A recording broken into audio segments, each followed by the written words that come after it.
Махатма Ганди, Үндістанның рухани басшысы, құлшылық қуатынан рухани азық алмағанда қиындықтарға төтеп бере алмас еді. Ол жайлы Гандидің өзі, егер құлшылық жасамасам, біраз уақыттан бері жынданып кетер едім деген.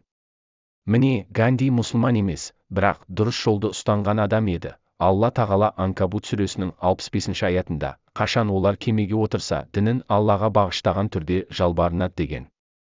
Бір ғалым кісі ислам ғалымдары, тарихшылары және әдебиетшілерінің сөздерін зерттеп көрдім.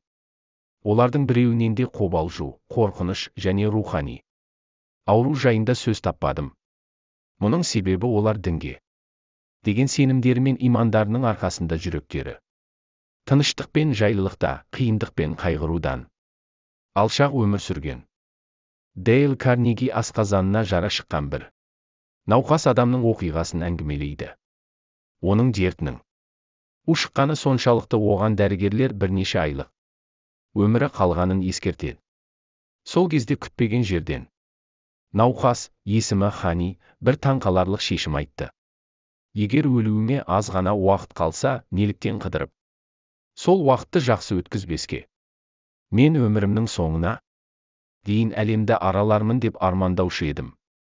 Міне, сол арманымды жүзеге асыратын уақыт жеткендей деп билет сатып алды. Сол уақытта дәрігерлер оған бұл ойының өліммен аяқталуы мүмкін екенін, денесінің айдалада қалып кетерін айтып, райынан қайтармақ болды. Бірақ шешіміне түбегейлі бекінген Хани жолға аттанды. Ол кемеге мініп, мол қызыққа, ләззатқа толы сапар шегіп, көңілі жадырап, қуаныштан ән шырқады. Науқас сапарын шаттық пен қуанышқа толы нәрселермен бастады. Ол әйеліне хатында былай деді: мен кемедегі барлық тәтті тағамдарды ішіп жеп, ән салып уақыт өткізудемін. Оған қоса дәрігерлер мені жеуден тыйған майлы заттарды да ішіп жатырмын. Осы сапарымда бұрын соңды көрмеген рахатқа, шаттыққа толы күндерімді өткізудемін. Дейл Карнеги ол кісінің сол бір дертінен айығып кеткендігін мәлім етеді. Себебі науқастың қолданған тәсілі өте пайдалы болғандықтан ауруын жеңе алды.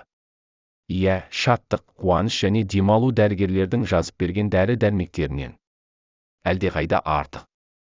Дейл Карнегидің айтуынша, статистикалық мәліметке сүйенер болсақ, Америкадағы өлімге әкелетін аурулардың алғашқы сатысында қобалжу, үрей орын алыпты. Соңғы дүниежүзілік соғыста американдық жауынгерлердің 1/3 көз жұмған екен. Сол уақыттан бері жүрек ауруынан қайтыс болған адам саны 2 миллион. Соның 1 миллионы жүйке жүйесі мен қобалжудан туындайтын аурулардың себебінен деп жазады. Доктор Алексис Карелдің мынадай ой түйуіне де басты себеп болған дерт жүрек аурулары. Ол өз сөзінде қобалжумен қалай күресуді білмеген кәсіпкерлер ерте көз жұмады дейді. Өлімнің мерзімі әу бастан шешіліп қойылған және себебі де бар. Ол жайында Алла тағала Әли Имран сүресінің 145 аятында: Алланың бұйрығы болмайынша ешкім өлмейді. Ол жазулы бір мерзім деген.